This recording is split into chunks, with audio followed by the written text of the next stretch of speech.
Train veut renier les ailes de tweeter. Ulcéré par l'attitude de tweeter à son égard, Donald Trump a signé jeudi un décret visant à limiter la protection des réseaux sociaux et la latitude dont ils bénéficient dans la modération de leur contenu. Nous sommes ici pour défendre la liberté d'expression face à un des pires dangers qui soit, a déclaré le président américain dans le bureau ovale, en référence à ce qu'il a appelé le monopole des groupes technologiques. Ils ont le pouvoir non contrôlé de censurer, éditer, dissimuler ou modifier toute forme de communication entre des individus et de larges audiences publiques, a-t-il élaboré en signant le décret qui devrait être le point de départ d'une longue bataille en justice. Très actif sur Twitter où il mêle, à un rythme effréné, annonces politiques, attaques personnelles, théories du complot et propos de campagne, le locataire de la Maison-Blanche dénonce de longue date ce qu'il estime être un biais idéologique et politique de la part des géants de la Silicon Valley.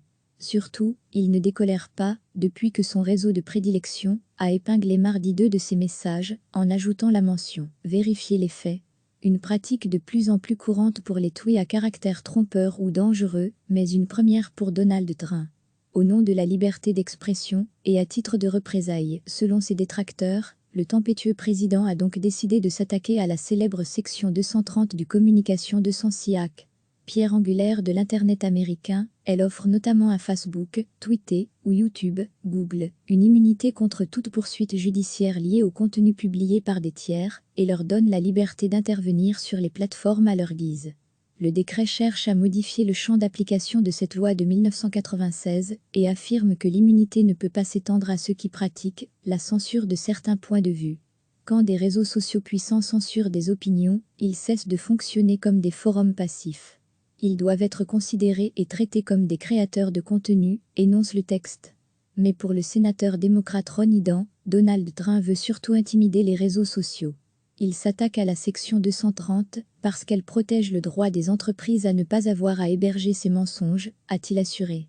Le décret constitue une menace flagrante et anticonstitutionnelle pour punir les plateformes qui déplaisent au président, abonde l'ONG American Civil Liberty Union, ACLU. Twitter n'a pas souhaité commenter, mais Matt Ruhe, président de la Computer et Communication Industrie Association, un lobby du secteur de la tech, a estimé que ce genre de représailles était plus digne des autocraties étrangères que des États-Unis. Le débat sur le sacro-saint statut d'hébergeur des plateformes en ligne fait rage depuis des mois et dépasse largement le contentieux entre Donald Trump et Twitter. À gauche comme à droite, des voix s'élèvent depuis quelques années pour forcer les réseaux à prendre plus de responsabilités et donc à mieux filtrer les contenus. Depuis les tentatives de manipulation de la présidentielle américaine de 2016, Facebook et Twitter ont massivement investi dans la lutte contre la désinformation. Le réseau des gazouillis a ainsi encouragé les internautes à vérifier les faits quand Donald Trump a affirmé que le vote par correspondance était forcément frauduleux, car sujet aux manipulations. La question est particulièrement sensible en pleine année électorale bouleversée par la pandémie de coronavirus, qui fait peser le doute sur les modalités de l'organisation de la présidentielle américaine du 3 novembre. Mark Zuckerberg, le fondateur et patron de Facebook, est entré dans la bataille en rappelant sur Fox News jeudi qu'à son avis les plateformes ne devraient pas se poser en arbitre de la vérité sur tout ce que les gens disent en ligne. Mais un gouvernement qui choisit de censurer une plateforme parce qu'il s'inquiète au sujet de la censure ne me semble pas exactement être le bon réflexe, a-t-il ajouté.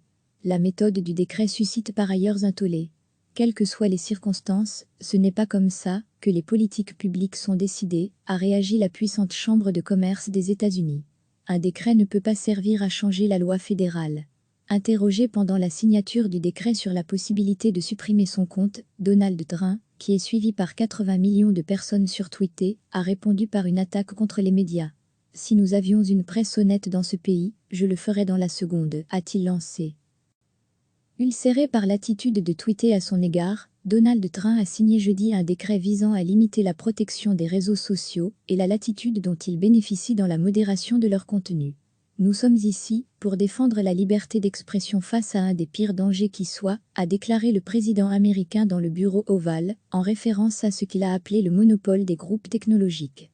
Ils ont le pouvoir non contrôlé de censurer, éditer, dissimuler ou modifier toute forme de communication entre des individus et de larges audiences publiques, a-t-il élaboré en signant le décret qui devrait être le point de départ d'une longue bataille en justice.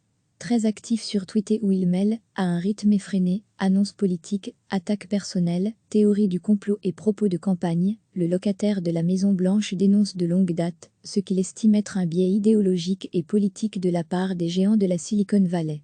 Surtout, il ne décolère pas depuis que son réseau de prédilection a épinglé mardi 2 de ses messages en ajoutant la mention « Vérifier les faits », une pratique de plus en plus courante pour les tweets à caractère trompeur ou dangereux, mais une première pour Donald Trump.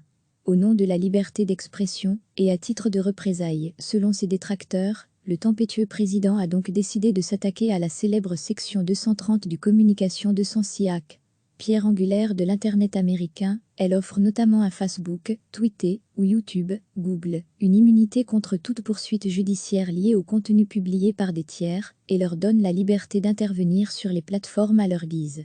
Le décret cherche à modifier le champ d'application de cette loi de 1996 et affirme que l'immunité ne peut pas s'étendre à ceux qui pratiquent la censure de certains points de vue.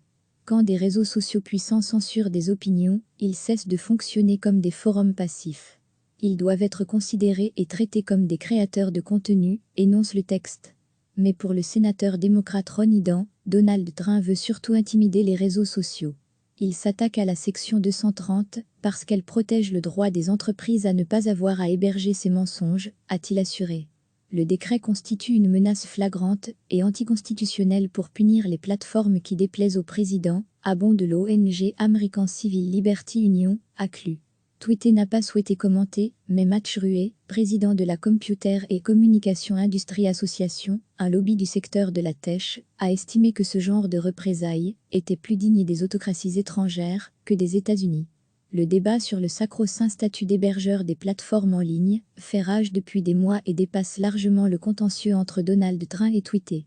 À gauche comme à droite, des voix s'élèvent depuis quelques années pour forcer les réseaux à prendre plus de responsabilités et donc à mieux filtrer les contenus.